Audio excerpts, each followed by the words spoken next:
Welcome to Leading from Being with hosts Marty Spiegelman and Todd Hoskins.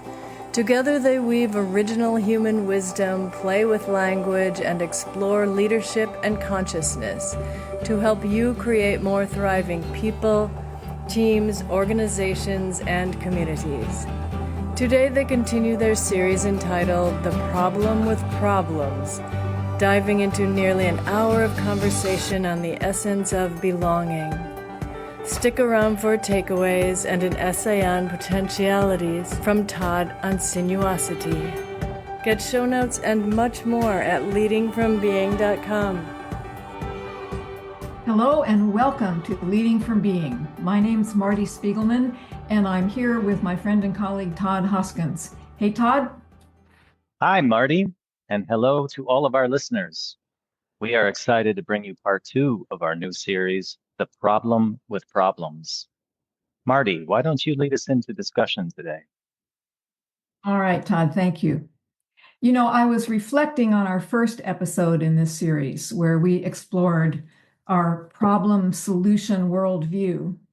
And I realized that underneath all that discussion is one of the biggest forces acting against our search for belonging.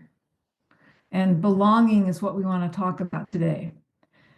What I'm referring to is the way we accept duality as the only way things can be known. So everything's either a hammer or a nail, it's good or it's bad, it's right or it's wrong. It's either mine or yours. And when duality is our framework like that, it shrinks our awareness to 2 dimensions, and we literally cannot see or experience the totality of life. This either or view of life, and it's a view we have of the situations all around us, I realize it's also something we extend onto ourselves. So what I mean is when we experience the world in terms of A or B, us versus them, we begin to see ourselves as included or excluded. We end up believing we belong or we don't belong. And I realize that we're making a shocking discovery as we examine this duality-based worldview. We're discovering that our worldview shapes our experience of belonging. So if you're looking for belonging, we're going to have to look at your worldview. That's what I'm getting at. Duality tells us we're either in or we're out. And with that, we implicitly learn what's required to be included in any membership we desire. And then we shape ourselves to that. And in our human hearts and souls, this generates a set of beliefs about our self-worth, about our creative capabilities, and it just squeezes down on our capacity to know ourselves and others. And our listeners, I want to invite you to feel this inside you because I think we've all had that experience. It's a pervasive assumption of duality, and it becomes an unacknowledged framework in our minds. It becomes a way we determine what things mean and what's possible. And it also keeps us from knowing the greater whole that we actually already belong to. And now, if you're feeling this, you'll understand when I say that in this duality framework, our choices dwindle to A or B, and our visions of what's possible are immediately radically limited. The concept of potentiality becomes nearly unknowable. And without awareness of the whole that we belong to, the value of collective action becomes quite elusive. The value of collective action becomes elusive.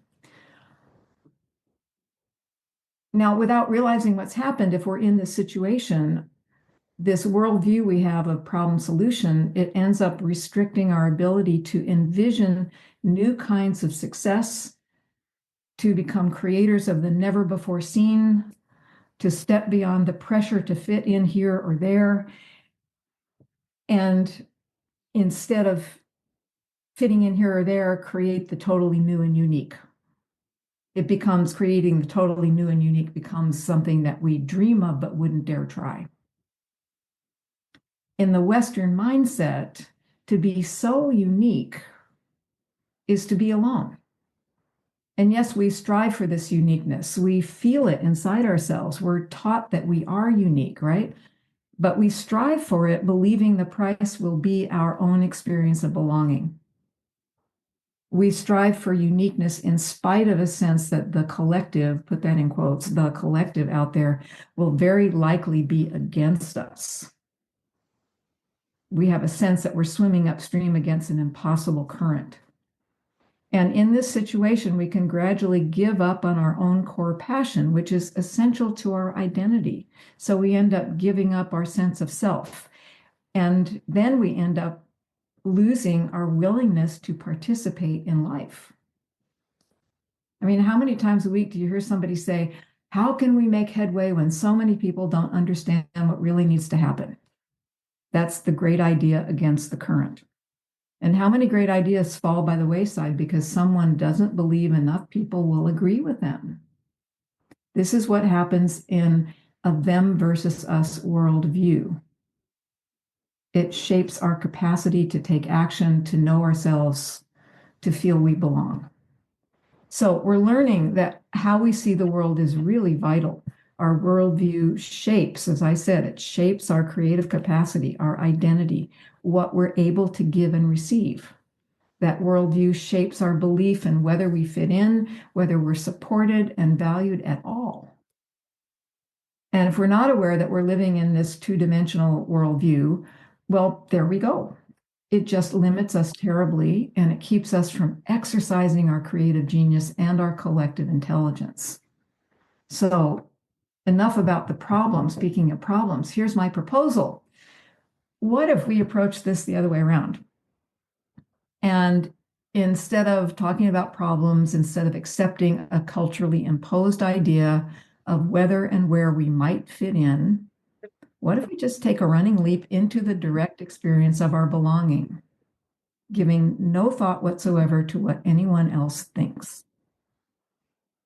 Yes, belonging is something we already have, and it's guaranteed, and it's unconditional.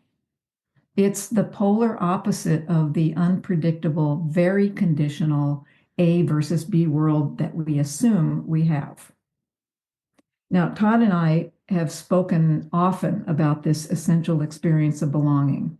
We've spoken about the core skill of flowing your awareness into the world around you, into nature, off of yourself, even into the heavens, being aware through your senses, experiencing the universe directly. If you try this and if you keep at it, you will have a moment in which you know you're part of the entire cosmos. You'll know that you're an essential, unique part of a living whole. And you won't have to reason this out because the memory of belonging, your belonging, is in your body. It's biological. It's a very human experience. In this moment I'm describing, we realize that the living universe is not based in linear causality or limited choice. In fact, it depends on complex interrelationships and infinite potentiality. In this kind of moment, this experience of belonging, we realize that all of our actions, relations, decisions, love and intent, all of our creative efforts have an overarching purpose: to support the living system we belong to so it can, in turn, support us. No judgment, no attachment, no agenda, no limits. Dom Manuel Quispe, the Quero elder I often quote, always taught us that our membership, our belonging, is to the earth, to the rivers and the clouds, to the mountains, to one another, to the whole cosmos. And he would say that in active membership, there is no ego. If ego's active, there's no room for membership.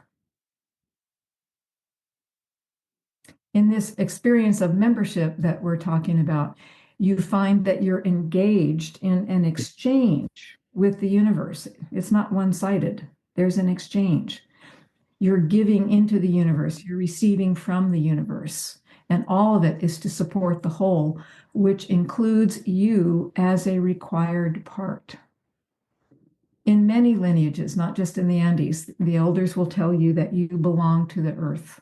And when you're born, the spirits of that place, i.e., the consciousness of that place, encode in you your unique genius, your gift. In other words, the experience of belonging comes first, and that experience ignites your uniqueness.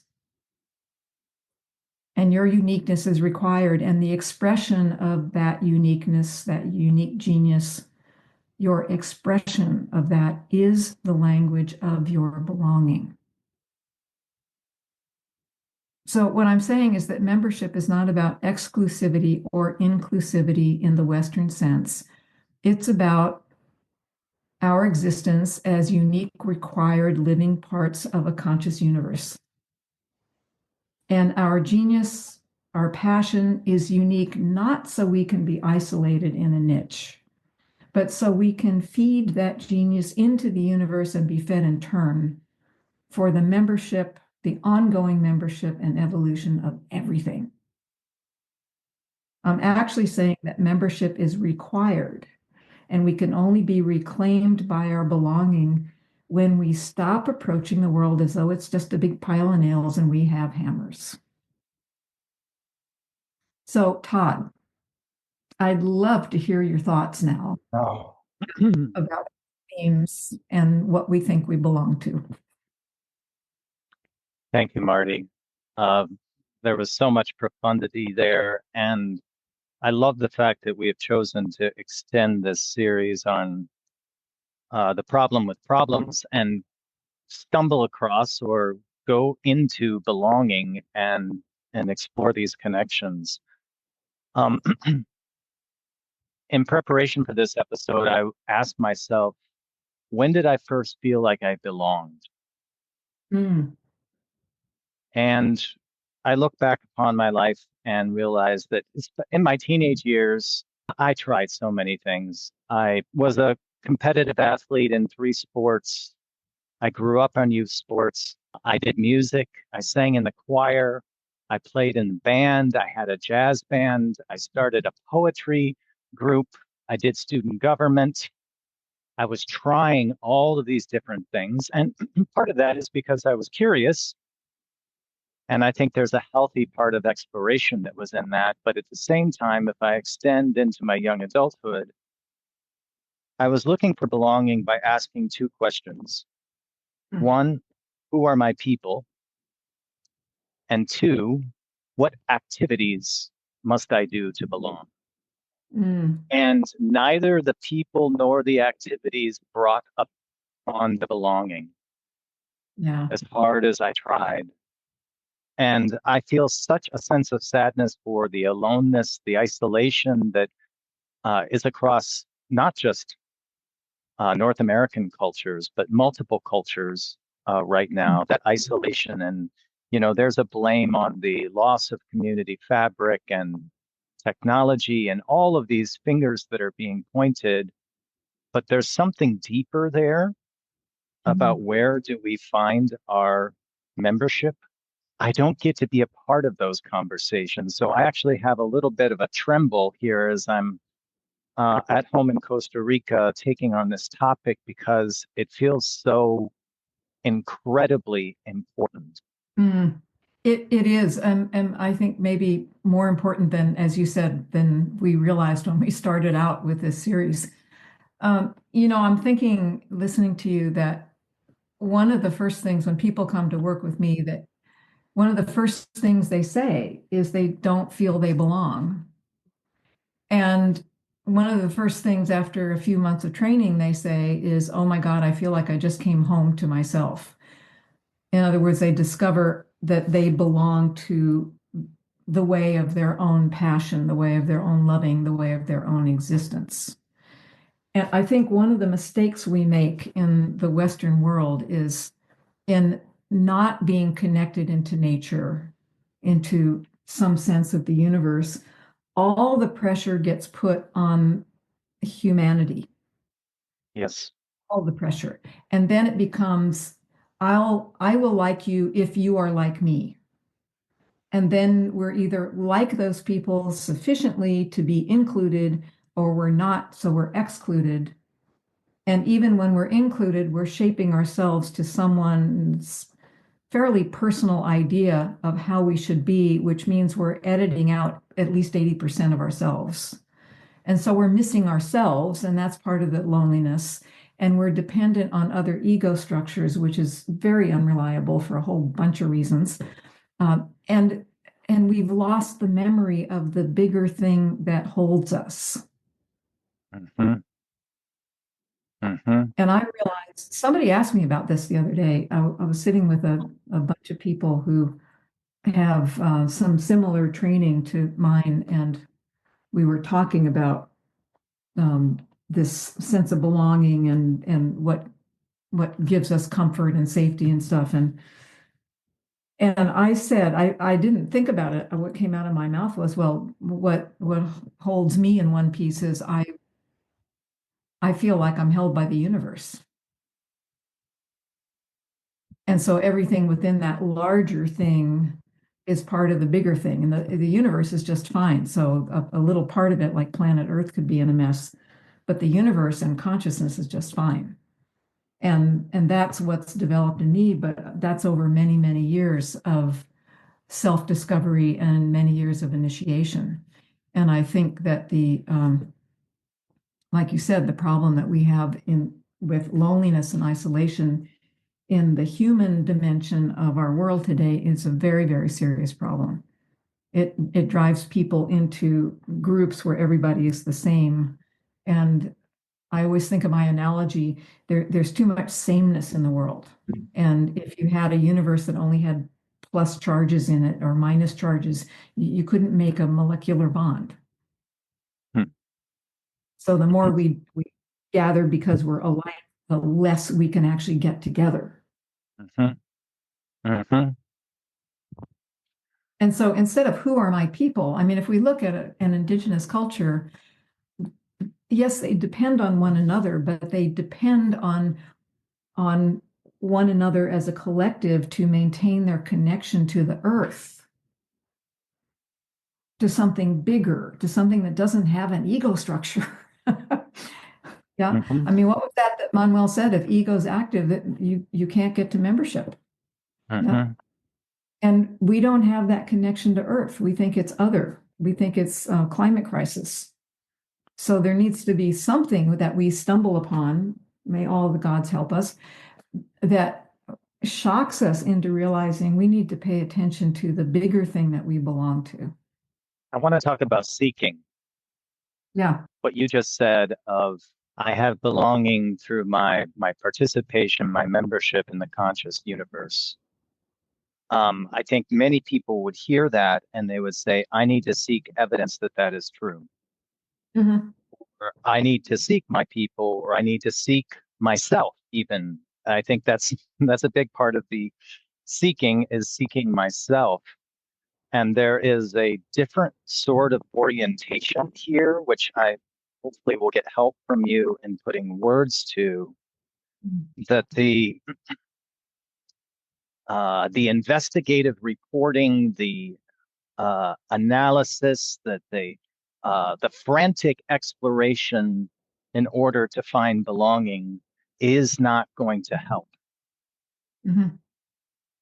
That there is a shift in state towards receptivity to discover that belonging already exists, and you don't have to effort towards it. You don't have to conform in order to belong. But that shift in orientation, I hate to tell a human being, stop trying so hard. And yet I find myself wanting to say that again and again recently, that this is here. You don't have to turn over every stone. It's right in front of you. Yeah. Yeah. Exactly. I'm thinking of Manuel again, who said there are things that can be known but not told. And and I think that we should become more radical about helping people make this discovery. It's at the core of the training program that I offer. It's at the core, Todd, of what you and I do in the Leading from Being training seminar. It's this very first thing about where in God's name is your awareness. What are you aware of? What are you paying attention to? And very few people are primarily, first and foremost, aware of the world around them. They're aware of self first. And the more we are self-referential in that way, the more everything becomes for or against us. And there you go. There's the A versus B worldview. And I still really believe, as much as I wish I could wave my Hogwarts wand and the whole world changes tonight, I still believe that anyone we can get to, any leader, cultural leader, community leader, professional, anybody who's really out there attempting to change stuff, if we can get to them and help them change how they use awareness, help them do this most difficult and yet simple exercise of learning to know the world through the senses, not emotions, but sight, sound, kinesthetic input, and so on. In that moment, awareness out in the world, actually experiencing the feel and the color and the shape and the textures and the temperatures of everything, there will be a moment. This is the only place to find it. There will be a moment where everything changes, where I hope our listeners are really taking this in, experiencing the world through the senses, no awareness on your own self. There's a moment where you feel that you are part of it. You know you're part of that. That's the belonging that people are looking for. And you're right, it is right here. You don't have to go anywhere. You can do this in a city. You can do this in an apartment. You can do this in an airplane if you're really good. But seriously, it is right here. And there is some energetic discomfort for most Western people in making this shift. But I think you're right to say that it's really simple. It really is. And could we invest more in this one simple, probably difficult move instead of all these fancy programs and frameworks and 10 steps to nirvana? Could we just shift our awareness? So much comes down to two questions. Who am I? Or I would prefer to ask that as who are we? And where am I going, or where are we going? And that applies at the individual up to the collective level, including organizations. Who are we? Where are we going? Yeah. And that answer to that question is not something that should fit in a sentence, I will say, because it is multidimensional. And so all of this seeking to say, who am I? I need to find my profession, my vocation. I need to find my community, my this, my that. If instead we step into our own belonging, if we welcome, it's like an open arms welcoming of, I don't need to do anything or be a part of anything in order to belong and have that experience of belonging. And that can be a collective experience too. Once that sense is there, the who are we and where are we going, it becomes so much easier and so much more fluid that there's not all of this anxiety about it. It just happens. We become who we truly are. Yeah, well said. And what I hear in that also is the questions, who are we, where are we going? Those questions stick with us if we're in a two-dimensional world and we're trying to get from A to B. But when we add that dimension, when we step into the experience of the belonging we have, step into being already a part of the universe, then I'm going to paraphrase what you said. Who we are is reflected back to us by the universe. It comes into our awareness. how a company is going to evolve comes into the awareness of the company itself. It's given into our awareness. I'm thinking of a very simple thing Angeles Arian used to say. She would always say that nature always reflects to us our true nature. And this is why indigenous people, I'm using that very loosely, would take their children into nature and teach them how to connect, because nature will say to everything within it, here's who you are, here's your uniqueness, here's your purpose, your value. And nature would say, give that to me and I'll support you. So I want to go back to my reflection on when did I first feel like I belonged? And this was, Yeah. Marty and I don't compare notes before we have these conversations. So it is very much an emergent experience for both of us. But what I realized is in 2009, when I had a extended experience of being upside down, feeling like I really didn't know who I was, what I was doing. My circumstances in life were changing rapidly, with a shift in my family relationships, shift in my professional life, and I went to a retreat. Okay, that's a seeking exercise. Okay, we're in peril. We go to a retreat. I have this amazing experience of love and acceptance.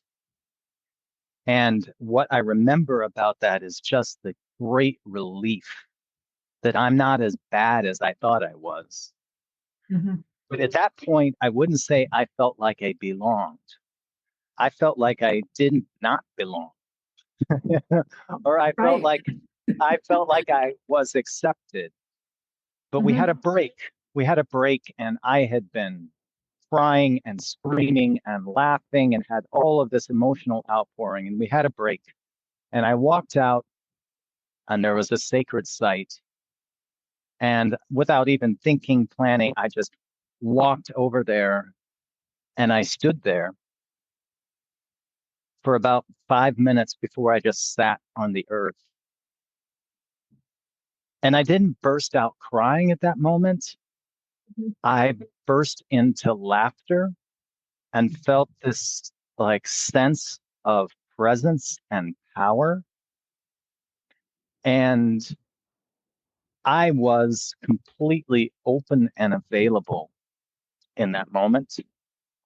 And I would say that the worldview needed some shaking up. But the experience of belonging, that moment, I can still feel what that was like. And I would say in that moment, it's not that there was no problem that I could identify. The essence of problems themselves were just not anywhere on my radar. At this moment, I am here, I am fully here, and I am ready. Mm-hmm. Yeah. That's brilliant. And what it's bringing up for me is um, the fact that our belonging, yes, as Manuel said, we belong to one another, but we need to awaken a sense of the bigger thing that everything belongs to. It's like if you're in a relationship, let's bring it down to human scale. If you're in a relationship with another person, long-term intimate relationship, and you are totally dependent on the other person validating your presence, you don't have a relationship. The belonging the two people have is to the third thing, which is the relationship. And with both people dedicated to that bigger thing, then each person can be themselves within the relationship, and all three things grow and evolve. Yeah. And so consciousness works exactly the same way at all scales simultaneously, right? So if we come from two people up to the planet, let's try that. Most people think of belonging in terms of other people. Do I belong with them? Do I belong? And they have no awareness that the actual belonging, all the people and all the jaguars and all the rivers and all the belongs to the planet. So could we awaken a little bit of awareness, even just as an imaginal exercise, a sensory leap at feeling the planet, knowing you belong to that? I really encourage people to explore this because you'll find not only do you receive that sense of relief that Todd is talking about, relief and support, there's a pressure that lifts. Yes. We can't put this all just on humankind because that's separating humankind from the big system of life. And we're looking at how well that works. This is really important. I'm also thinking about some, oh God, I think it was like Robert Bly and a few of his colleagues talking about seeking and pilgrimage, and we naturally seek. We humans, we're wayfinders. Think of all the continents we've walked across to populate the whole planet, right? But this idea of the pilgrimage, and if we go back to the original roots of the word, it means to cross a strange territory. So this seeking for that belonging, where is it? Is it this? Is it that? Oh my God, that's not it. That's not that. It's so uncomfortable. That's the nature of the seeking, is what I'm saying. We want belonging, but we don't want any discomfort. That's a problem. You've got to, I mean, just shifting how you use awareness is uncomfortable for most people. There's a Rumi poem called Love Dogs. And the whole poem is about this guy who's praying to God because he has such longing to connect with spirit. And he doesn't feel like there's any response. And he's just moaning and weeping. And all of a sudden, Kedra, the guide of lost souls, shows up. And this goddess says to him, "What's wrong with you?" And he says, "Well, I'm praying and there's no answer." And the goddess says to him, "Well, listen, that longing you feel, that is the answer. That is the connection." So the last episode, we explored quite thoroughly, I would say, uh, this orientation towards problems, problem solution seeking. So seeking problems to solve or seeking solutions to problems. And so many organizations and leadership models and people on a day-to-day basis are oriented around that type of seeking. I'm seeking problems, I'm seeking solutions. That provides a framework for action.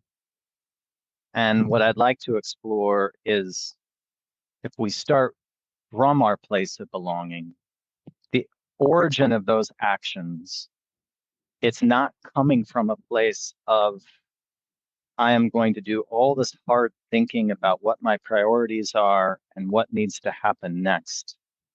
Mm-hmm. And I'm not going to weigh this versus that, kind of getting to the duality. Saying yes to those actions comes from a participation in the living world, that you need to have belonging in that living world in order to participate with it, in order to be able to step forward with those actions. We talked about this briefly in the last episode, that there's this possibility of not being ruled by choice, of being burdened by choice, that those actions are more fluid and responsive. The belonging has to be a part of it. Yeah, that I love that. I'll kind of rephrase what you're saying and see if I'm on the same page with you. This business of not having to, somehow shifting, so we don't have to decide, I have to do this and this better be the next right thing or else. And this burden that we pick up.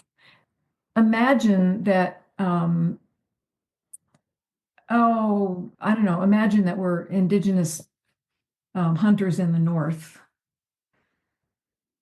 What they do is they're so wired into the world around them. They're belonging to their land and their place and all the animals and the weathers and everything. Their belonging is so deep that they simply listen to the bigger systems of life inform them. So they know exactly when to go out and hunt because they're listening to the movement of the herds energetically. They don't waste any energy. They know if they're in an area, if there's any sea ice left, if they're hunting, they have to know when the ice is safe, and they listen to the landscape to know when the ice is safe. It's this business of belonging. It puts us in conversation with the larger system, and the larger system informs us. And there's no way that inside our own human ego structure, we would be any smarter. In fact, the ego structure lives in a part of the brain that's not wired directly to the outside world. So there's a little nugget for us. This belonging, making relationship with, having an experience of something larger that supports you and informs you and actually gives rise to your life force. It tells you who you are. It tells you how to participate in a way that is best for you and everything else, because that's how consciousness works. And you use the word responsive. We begin to live responsively. And that Yes. puts a whole new spin on responsibility. It becomes respondability. Beautiful. Remember, Manuel said when ego is active, there's no room for membership. So what Todd and I are describing is a non-ego state, beyond the ego. And we're not trying to get rid of the ego. That's not the deal. Your ego, if you're human, it's a unique feature in biology. But we need our ego to be the home of our personality. So we're knowable, we're bondable, we're recognizable. And we're very long-lived, so we need that identity. But the ego is not the part of us that is supposed to be making the decisions and all that stuff. So there's most of you is beyond your ego. And that's where your genius lies. That's where your capacity to connect really lies. So Manuel's statement about this, if ego is active, there's no room for membership. That's really something to soak up. It is. And I was thinking about that in terms of courage, like that root of courage being of the heart, and the courage that is done on behalf of ego versus courage that is done in responding to that which is in support of you and all of life. Because the word conforming came up before, and I was looking up the etymology of conform, and it's very interesting. That goes back in French and in Latin to obey, comply, or make agreeable. And then you have the nonconformist, which is I won't obey, I won't comply, and I won't be agreeable. And there we're stuck, whether you're conforming or non-conforming, to be able to kind of step aside from the questions of, does this fit? Is this acceptable? If you are in that state of participation and belonging, what actions you take are going to be life positive. They may not always be effective. The desire to be non-conforming is an ego-based thing. Of I am turning against those powers that are telling me who I am. I'd like to give you permission to be whoever you are, but not as a reaction to how the world is. Instead, just motivated by your participation, your membership in support of life. Oh, yeah, that's beautiful. And I'm thinking about a line from David White's first volume of Consolations, and he says, to be courageous is to stay close to the way we are made. And I think what he really means by that is that humans are made to express an extraordinary capacity with their consciousness. We are made to know the world through the senses and be informed by the world so we can create and steward the evolution of life. And it takes courage to be in that big membership, that sensing state. Rumi, we can't invite onto the show, but David White comes up so much on this show that we've got to get David White on Leading from Being sometime. Let's do it. That's a great idea. Yeah. I was just about to read one other line in his piece on courage. He said that stepping into courage, the first courageous step may be firmly into complete bewilderment and a fine state of not knowing. The fine state of not knowing. That is fantastic. Isn't that lovely? Yeah. Echoes Richard Feynman, who wrote that book, The Pleasure of Not Knowing.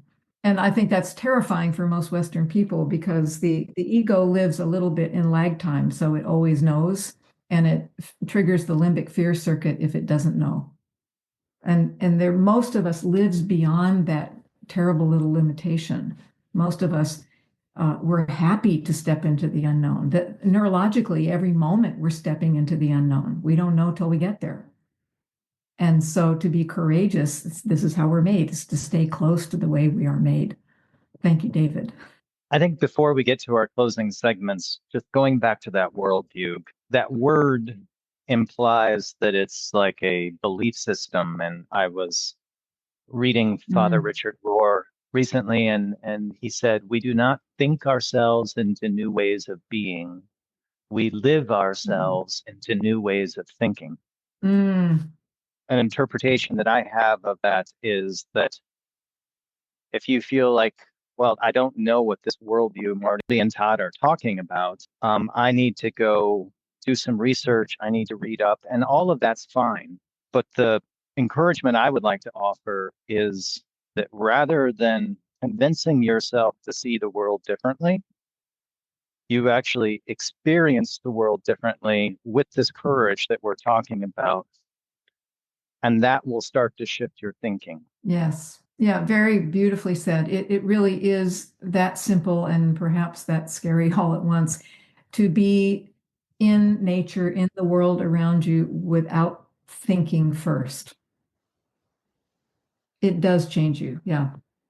And that's the way we are made.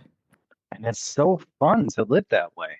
It takes all the pressure off. It's really, the to-do list goes away, the problems, the worry, the anxiety goes away, a larger sense of confidence arrives.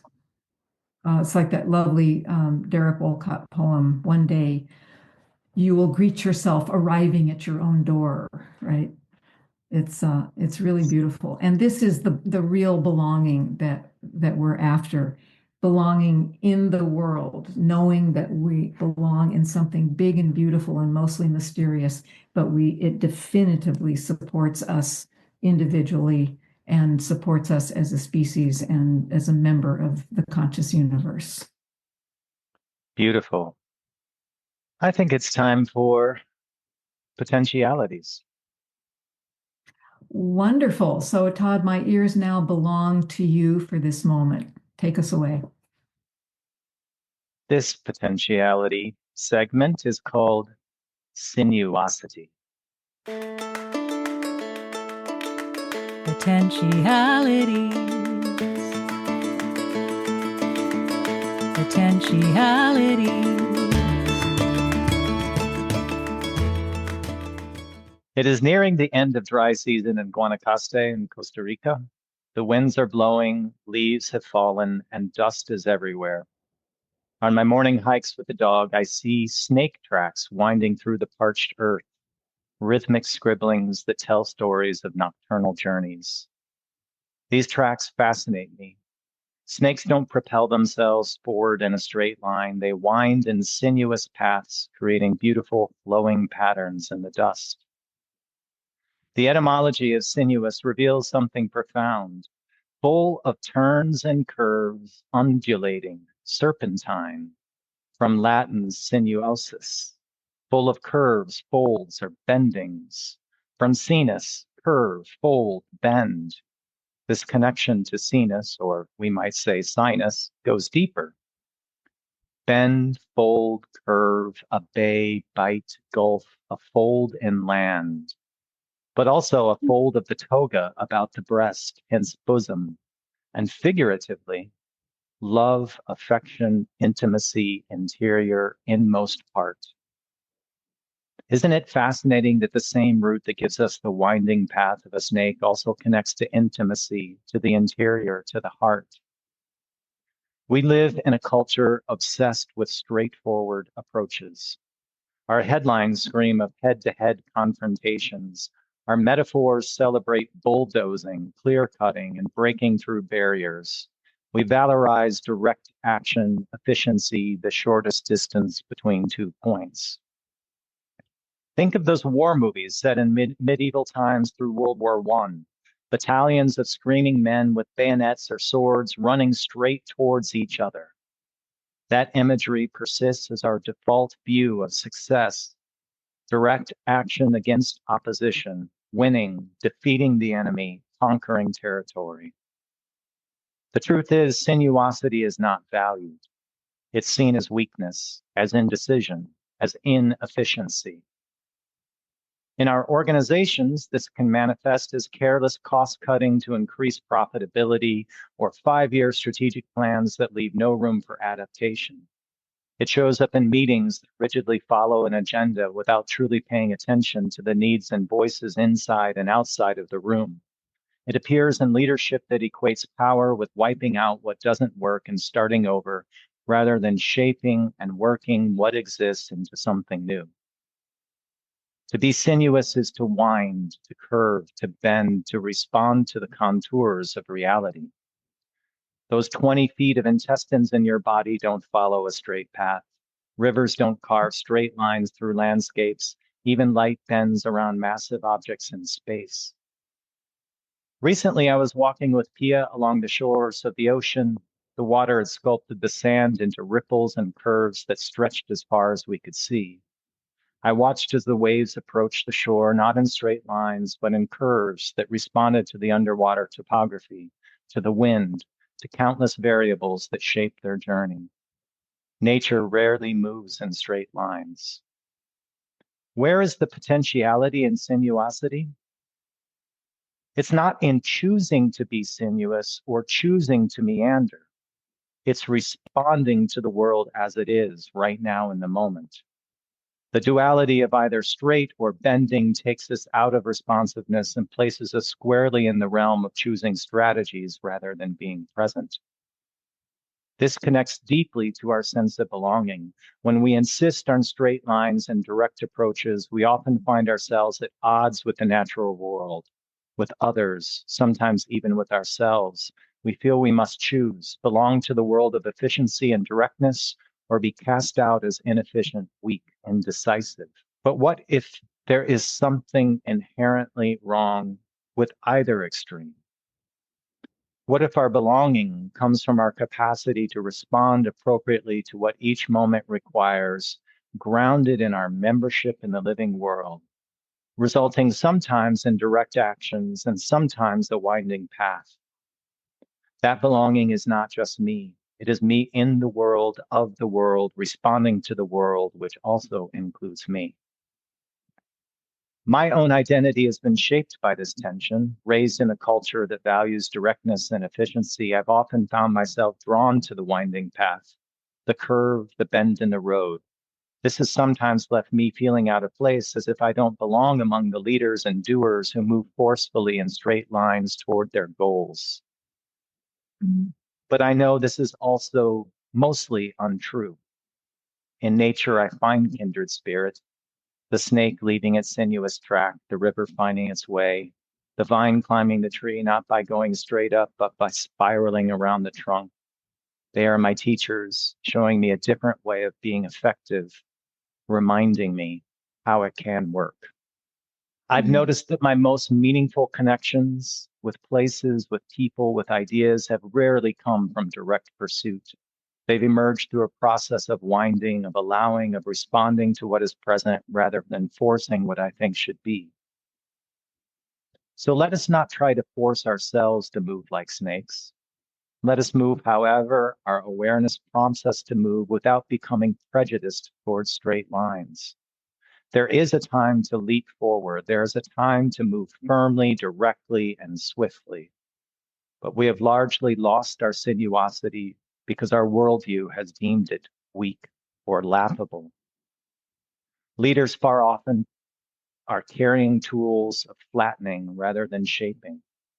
They operate from a worldview that doesn't acknowledge what is currently there, what can emerge from what currently exists. They fear taking actions that aren't straightforward because they believe that wouldn't constitute real leadership. So what might emerge if we reclaim sinuosity as a part of life, as a valuable way of moving through the world? What if belonging wasn't about fitting ourselves into categories and straight line paths, but about being our unique selves winding through the landscape of life? When we are not bound by time, not obsessed with the short term, we start to see these marches forward as detached from the rhythms of life that is larger than us. Not only do we have permission to be winding with the long term, we are a part of that long arc of life, impacting it by our uniqueness.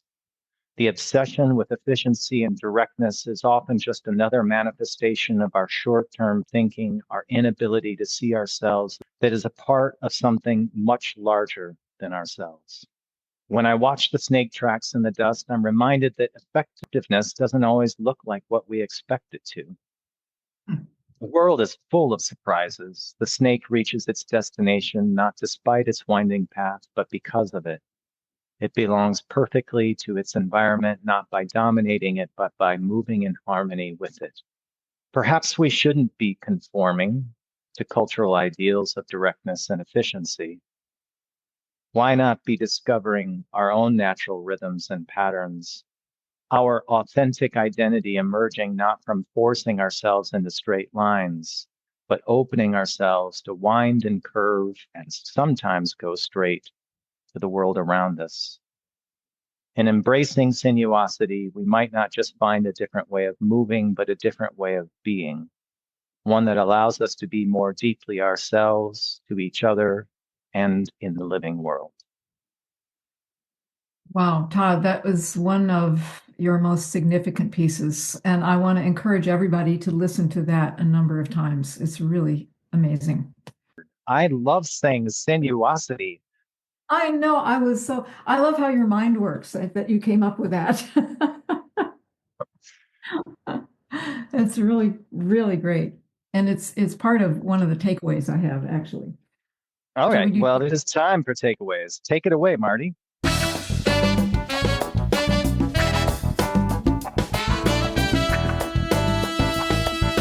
Takeaways. All right. So I have two, and they're both things that you said, Todd. One is you use the phrase stepping into our belonging. And I just want our listeners to hold that as an image. Just step into your belonging. It's into something bigger than you. See if you can find that. And the other big takeaway, that the whole topic of sinuosity, in many cultures, you will find an archetype of the so-called serpent, which is a mythic encoding of this principle of sinuosity. And it's actually a whole region of consciousness. It's the region where things flow and converge for manifestation and find a trajectory, find that straight line for becoming. But it's the whole capacity in us to converge energies and information and create stuff. And we can't do that locked in our ego structure. This, Todd, that was just such a beautiful expression of the nature of human consciousness, which includes sinuosity, that capacity to converge things, and moving from that snake movement into a straight line of manifestation so things become. This is what it is to be human. And there's no way to do that other than be in our membership. So those are huge takeaways, Todd. Thank you so much. And Todd, for you, what's your takeaway? I just have to share one more time with our listeners that I love these conversations that you and I have, Marty. And I love Me too. I love how we do them, how we choose the topic, we write an introduction, and we allow the episode to form itself.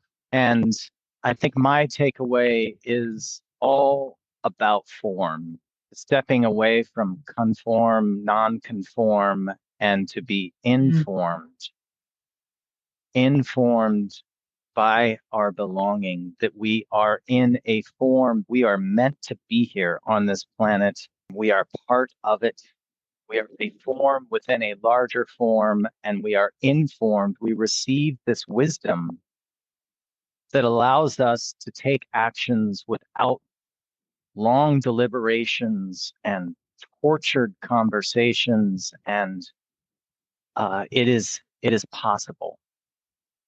And I also, just the one last thing about form, which I think we exhibit in the way that we go about this possibility, is that the connection and the fluidity precedes the form of the episode itself, and that you and I stay connected, that we are in a state of readiness, that we have kind of our core axis of here's the territory we'll be in, and then to allow the form of the episode to shape itself.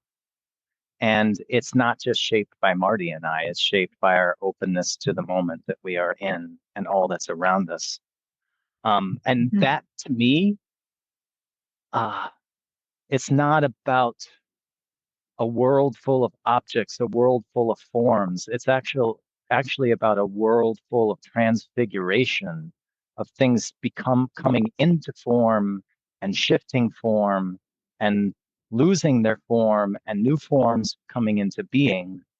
And to participate with that in my work, or in a podcast, or in a dinner conversation with you over a beer or a glass of wine, then more of that informing the process of forming. Awesome, Todd. You have just described how consciousness works. First things flow, then they... I keep trying, and sometimes I get closer. You did. It's fluidity, connectivity, and then form appears. It's just wonderful. So thank you, Todd, for another awesome episode. It's so great to be working with you and creating these gems for our listeners and for the world. And thank you to our listeners for joining us today here at Leading from Being. We really look forward to speaking with you again soon as we continue this series on the problem with problems. Yes, listeners, please feel free to reach out. You can do that at leadingfrombeing.com. There's a button there to send us a message. We love getting messages. Join us for the final episode in the series on problems, the problem with problems, coming up soon. Until next time.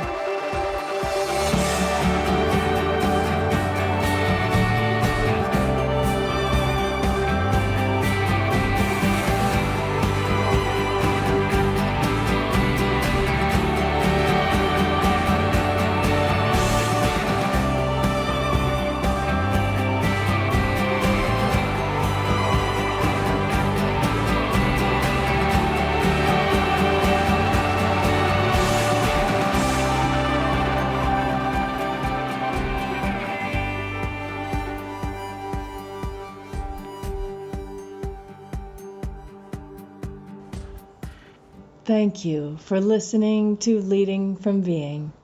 You can learn more at leadingfrombeing.com, including contact information for Marty and Todd. Our theme song is courtesy of Cloud Cult.